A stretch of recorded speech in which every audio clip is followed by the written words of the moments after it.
Before the throne there was a sea of glass, like crystal. As we read in Ezekiel, and I'm not going to go read more because that might take a long time.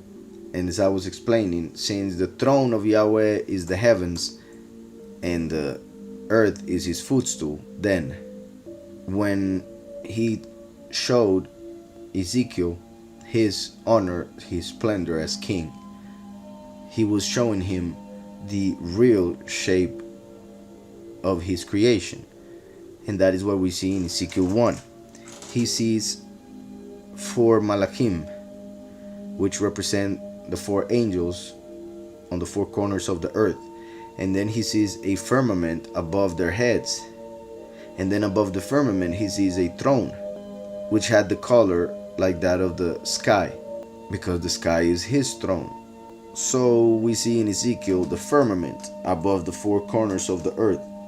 The firmament is mentioned as if it was made of brass or as if it was made of crystal.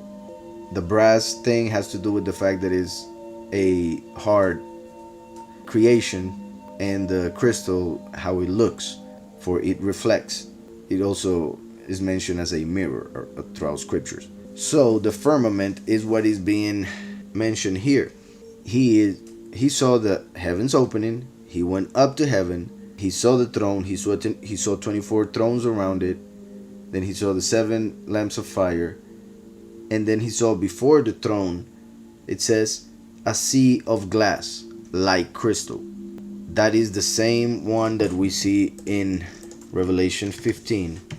After the harvest has happened, it says, verse 1, then I saw another sign in heaven, great and marvelous, 7 angels having the 7 last plagues, for in them the wrath of Yahweh is complete.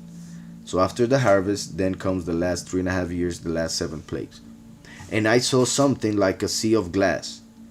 We just saw that it says there was a sea of glass before the throne. After the harvest, it says, I saw something like a sea of glass mingled with fire. Mingled with fire. He saw something like a sea mingled with fire. A sea is made of water. Fire is a different element. The heavens are said to be a combination of fire and water, because although in this earth, in this creation, this reality is dual, and water and fire are enemies, they are used to fight each other. In the heavens, everything is one. So everything that in this reality is opposite, in heaven is one. So that's why the heavens were made through fire and water. That's why they are called Shamaim in Hebrew. Shamaim. They are made of Esh and Maim. Shamaim. Fire, Esh, and Maim, waters. So that's why it's like a sea of crystal mixed with fire. For Yahweh placed the waters above and the waters below. So there are waters above the firmament. And then he placed lamps of fire in the firmament. So there is fire and water mixed together, working. So I saw something like a sea of glass mingled with fire, and those who have the triumph over the beast, over his image and over his mark and over the number of his name, standing on the sea of glass. Standing on the sea of glass. Obviously, by becoming one with Messiah, obtaining all the faith that there is, having new bodies, etc., we'll be able to walk on water like he did. But that is not necessarily what is happening right here, for it looked like a sea of glass for how big it was. But they were able to stand on it, for it is the firmament, which is firm. Standing on the sea of glass, having harps of Yahweh. They sing the song of Moshe and the servant of Yahweh and the song of the Lamb. So he continues. So we see that the chosen few, when they are harvested, taken to the clouds, as written by Paul in Thessalonians and Corinthians, then they are going to be above the firmament, standing on it, which is like a sea of glass. They will be standing on it, singing praises to the Almighty, singing one song of 2 people. How can it be the same song of 2 people? Obviously, 2 people can write one song, but normally one person would write one, another person would write another one. My point is that Moshe and the Lamb will become one, as in first and last will be one. That's why it is one song of two people, for they are both one now.